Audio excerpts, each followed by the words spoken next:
Nuwun kala nuwun.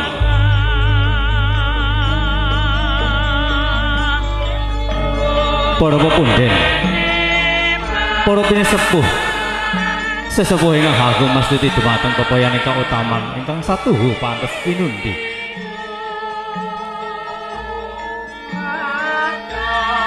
Para alim ulama ingkang rinten dalu tansah sinanding kitab wahyuning ilahi. Ingkang tansah ngudi ngrembakaning agami murih raharjane nagari. Ingkang tansah kala bekteni.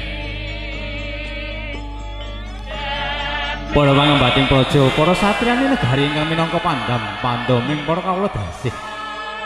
Ingkang satuhu pantes ingurmatan.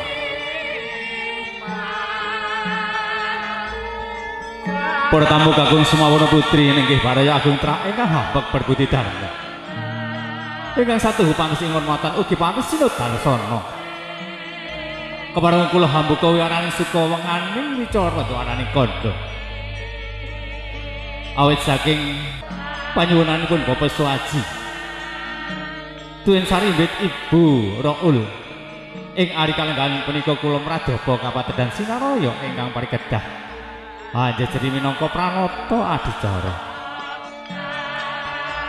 Saderengipun kula ngaturaken rencana ing tata adicara ingkang sampun karancang karakit saha katata dening para keluarga. Lha nggih sumangga panjenengan kondheraken manung kepuja miwah ngaturaken puji syukur dumateng Arsa Dalem Gusti ingkang Maha Kawasa.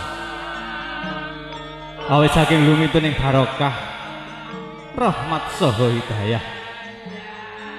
Satemah babar daya pangaribawa ingkang tumanduk dumateng para kawula dasih.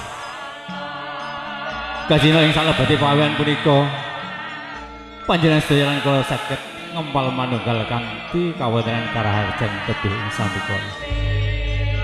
Bapak Ibu para tamu kakung Sumawana putri, sawetawis sampun tumapak ing gati adicara panggih.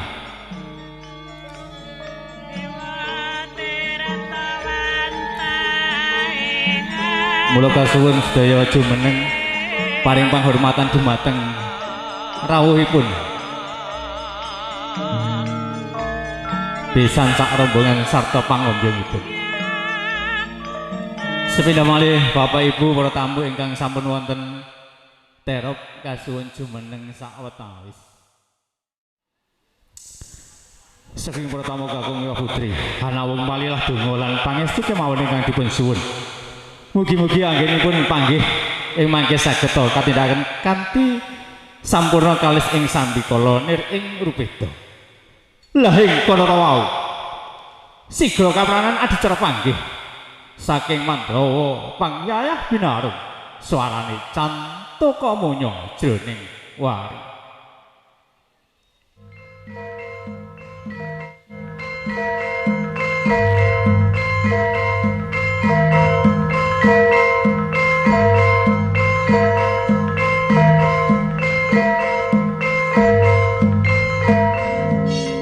Wus dumugi wahyahing mangsa kala tumawahing kodrat.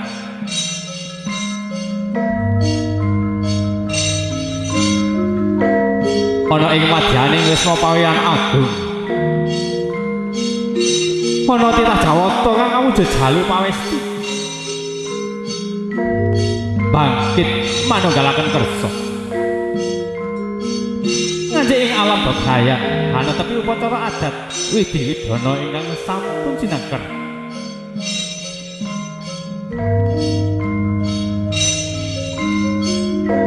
Nggih adicara panggih.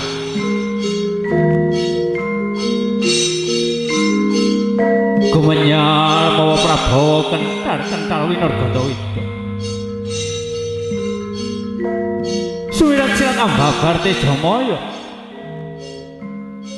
Teja-tejane risang kemanten kekali.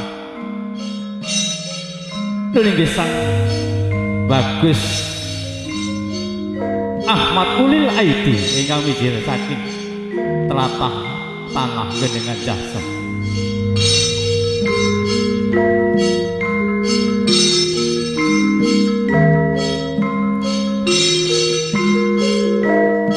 katingal pengantin putri. Nggih panjenenganipun Yantina Fitriani.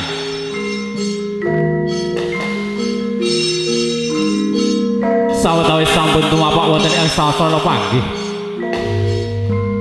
Sigra kapratepisan adicara Liru Kalpataru Dewandaru Jayandaru ingkang sampun dipun paragaken dening para paraga ingkang sampun winiji nggih satria kembar.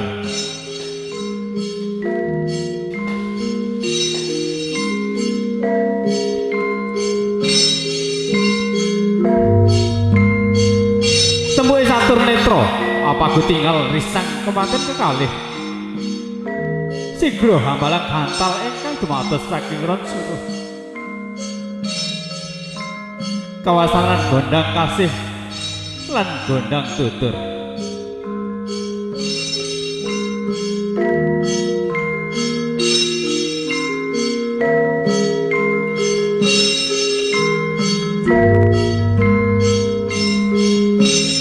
Risang pengantin putri Rajawat Asta sumungkem dumateng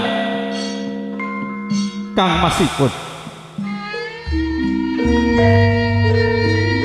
Assalamualaikum. Waalaikumsalam warahmatullahi wabarakatuh. Aturaken pambagi harja wilujeng rawuh Kang Mas pepunden kawula.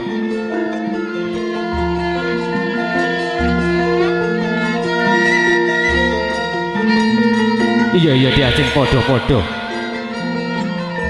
Sungkeme pengantin putri pratandha bektinipun garwa marang guru lakinipun. Salajengipun kapratisaken adicara midak wididati. Kanthi nyebat waosan bismillahirrahmanirrahim. Piyok pecah sakalika tigan kapitak nati suku tengen. Pecah tigan minangka pralampita pecahe rangsa kadewasan. Tumrape pengantin kakung. Daya-daya risang pengantin putri hamiji sukunipun pengantin kakung. Kelawan tirta sekar setaman nenggih. Sekar mawar melati. Nenggih sekar kantin. Pangajap mugi saged hangicane sedayane Sukerta ingkang sinandhang dening risang kemanten kakung. Sawetawis sampun paripurna sigra kapratisan adicara junjung derajat. Ini diajeng kene. Jejer kelawan Kang Mas kene diajeng. Aturaken dawuh pangadikan panjenengan Kang Mas. Matur nuwun sampun. Junjung derajat kawula.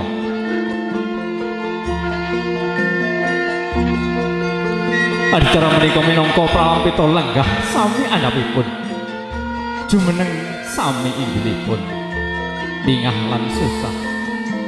Kita lampahi sesarengan.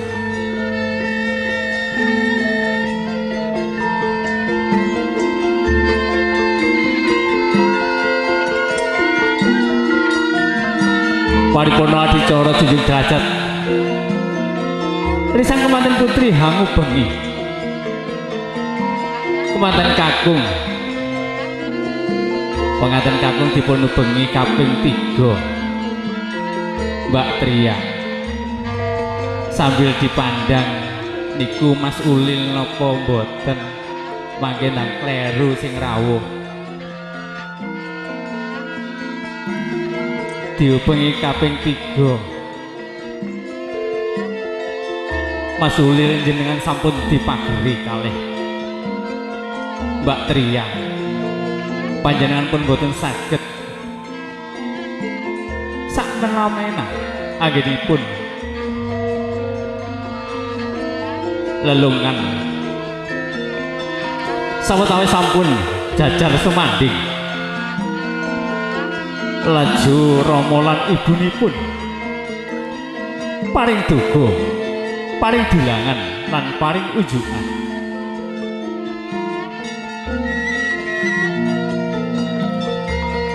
Bapak Swaji paring unjukan ingkang arupi tirta wening. Weninge tirta mugi saged mahanane weninge penggalih menepi ngrasa atepi kalbu satemah tanggap lan tanduk bisa cunduk bisa tumrap lati lan pakerti bisa nyawiji.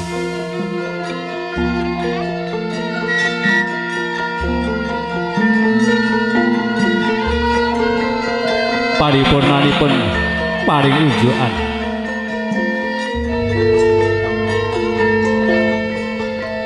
sang pengantin kekalih dipun boyong kalian Bapak Swaji kanthi siningepan sindir ingkang awarni rekta dalasan seta. Ayo kene bune anakmu sakloron ayo dituturna dalan kang bener. Alon lampahing Bapak Swaji hanggenyo nderekaken kang putra kekalih satindak Bapak satindak manoleh mangiwa lan manoleh manangan sajak nyuwun berkah pangestu dumateng para tamu ingkang sampun kepareng rawuh. Sinduran ingkang warni rekta dalasan seta kakaluwangan dumateng putra kekalih saya dangu saya cedhok saya caket saya ngalila sawetawis sampun dumugi sasana nengga sasana mulya nenggih dampar kencana.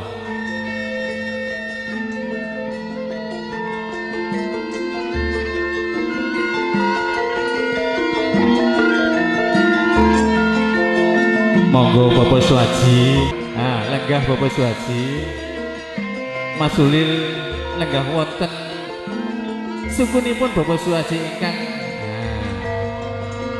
adicara menika nggih adicara timbang bobot. Kene-kene nduk tak timbang bobot lan bobotmu. Ibu Raul paring pitaken dumateng Bapak Swaji, abot endi? Putramu sakloron padha abote kok bune. Sawetawis sampun paripurna sajengaken adicara tanem jeruk kanthi waosan bismillahirrahmanirrahim.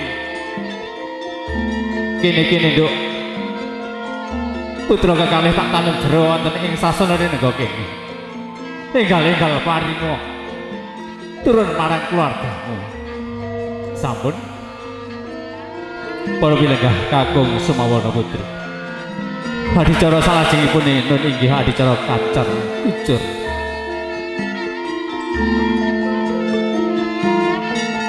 Kacar kucur ingkang dumados saking Baras Kawak Arta Reja Ansring.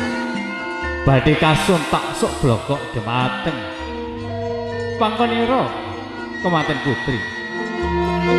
Diajeng iki kayaku olehku nyambut gawe saulan tak suntak blogok marang sliramu Diajeng. Ora bakal tak sisihno aku dadi wong lanang oleh kaya tak wenehno marang panjenengan. Sampun paripurna dadosaken setunggal monggo Bapak Swaji jumeneng.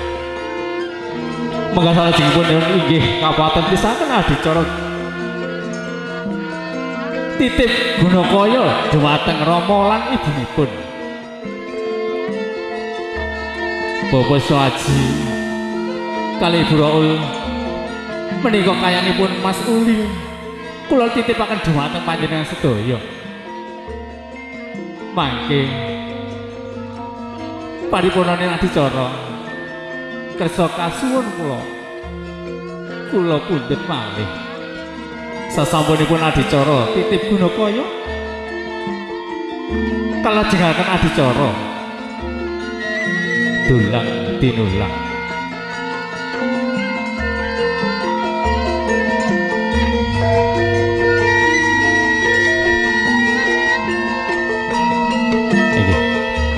ingkang badhe dipun paragaken dening panjenenganipun para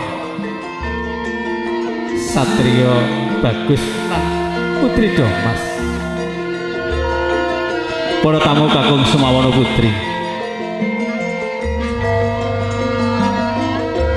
adicara dolang dinolang kapripun saken dening para paraga ingkang sampun hangaya jejibahan nggih Putri Domas lan satria kembar.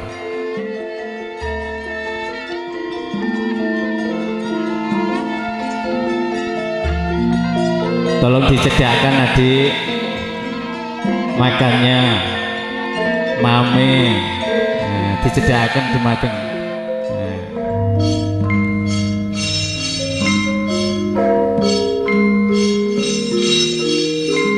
dipun paringi lauk nggih.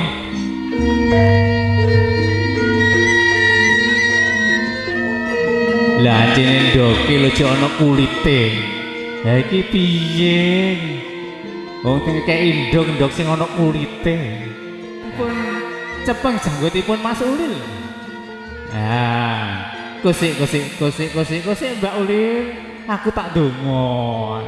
Yes. Donga dhisik. Piye cara dongane? Cara gendengan. Bismillahirrahmanirrahim. Lho, dongane kok ya mau ngono tok ki piye? Alhamdulillahirabbil alamin. Gilir gumanti anggenipun paring dedolangan. Mas Ulin gantos mundhut sendok setunggalipun.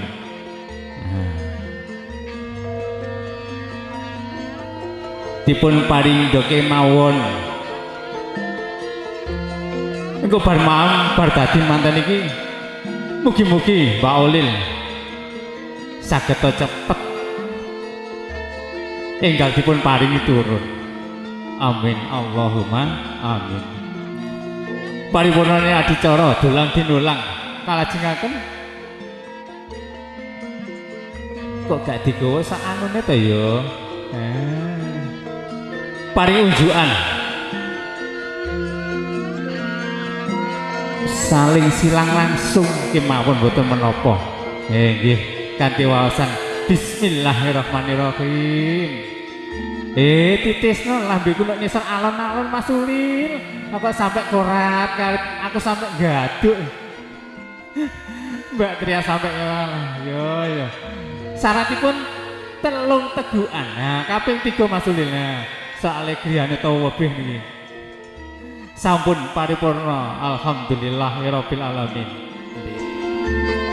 Nggih. Kula aturi Bapak Sri Waloyo jumeneng rumin badhe kapapak kalih panjenenganipun Bapak Suwardi jumeneng inggih adicara menika inggih menika adicara papak besan.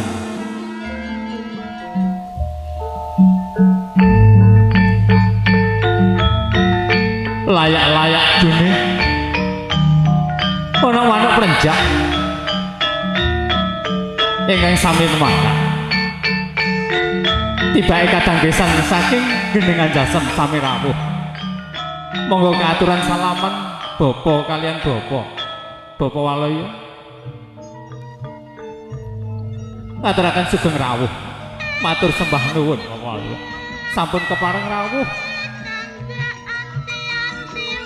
gailir kumantos saking pelukan busanane ya kembar detek piadeke ya kembar gantos Ibu Raul kali Ibu Yasri. Alah tibake pisanku ki ya ora dhuwur padha ndeke. Alah ya alhamdulillah sugeng rawuh. Monggo katuran pinarak wonten sasana renengga. Monggo Ibu Bapak Suwardi besanipun didherekaken minggah wonten sasana renengga. Putra kekalih badhe sowan kabiyantara wonten ngarsa panjenengan.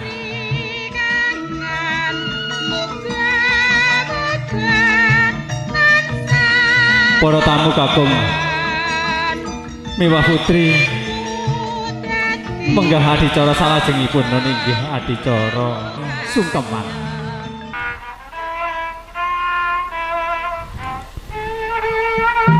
Inggih dipundhut sedaya kerisipun Mas Ulil.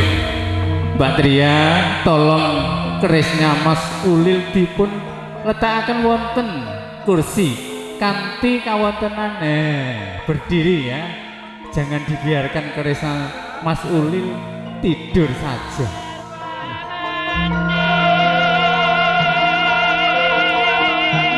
Mbak Tria jenengan wonten ngajeng.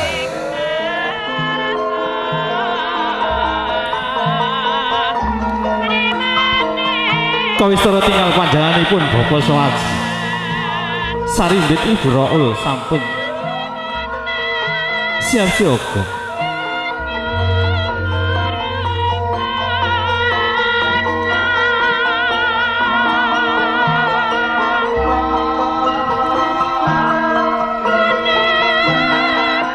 Kanthi dadap lenggah dadap wonten ngajeng panjenengan kula Mbak Tria Ibu kula nyuwun dipangestu dhumateng panjenengan wiwit dina ing samangke kula badhe lelemban wonten ing bebrayan agung kaliyan Kang Mas Ulil putra pilihan kula kiambak kula nyuwun dipangestu dhumateng panjenengan Ibu. Iya Duk. Tak dipangestoni panyuwun. Mugi-mugi saged sakinah mawaddah warahmah. Gilir gumantos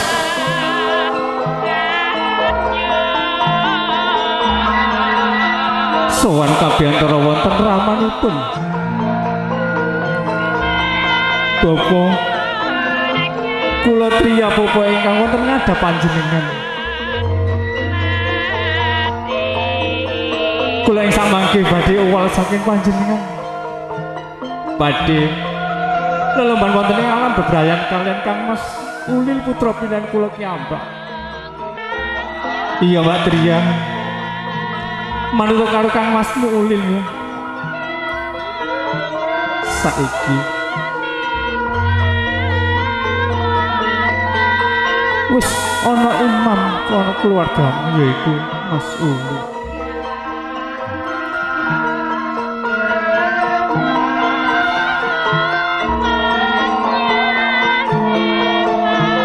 Sampun kono-kono Duk sowan marang maratuamu bapak lan ibumu derek Mas Ulil. Ayo diading ayo derekaken Kang Mas Ulil sowan kabehantara wonten ngarsa dalem rama.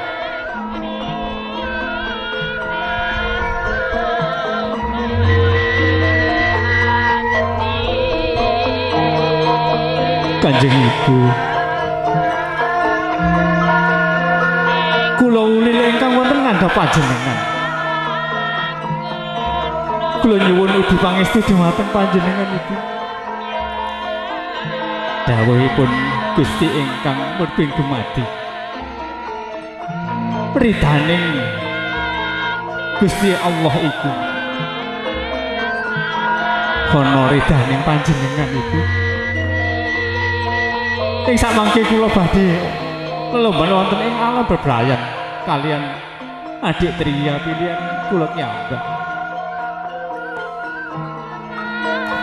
Wala Ulil tak dipangestoni mugi-mugi dadi jodoh donyamu lan jodoh swarga. Rama pepundhen kawula kula Ulil Rama nyuwun dipangestu dhumateng panjenengan.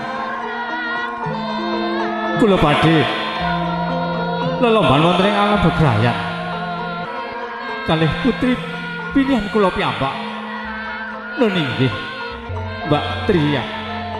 Iya ya Ulil, tak pangesteni Tria ngono ayu Ulil, aja mbok sia-sia.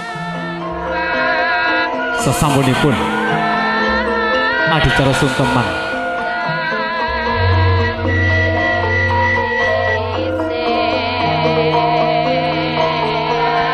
kasuwun Mbak Tria dipun pasang malih inggih kerisipun Mas Ulil.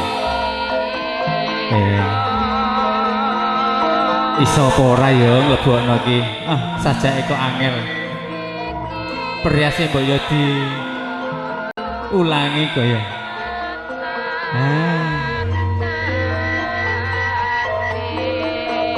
Nggih para tamu kakung Sumawana Putri.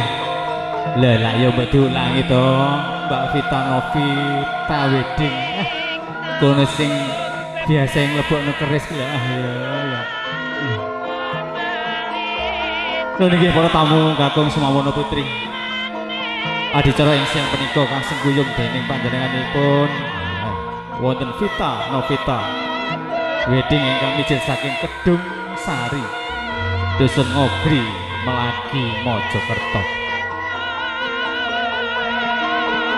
Ugi kasing guyung dening AC Audio ingkang mijil saking Ketapang Lor, kagungipun Mas Dwi. Ugi ing siang menika dipun liput dening panjenenganipun Prima Syuting, Prima Multimedia, kagunganipun Abah Sroto. Coba tiyang ten pundi niki. Ugi kasing kuyung dening Baper Foto ingkang mijil saking Musian. Musian iki etan ya.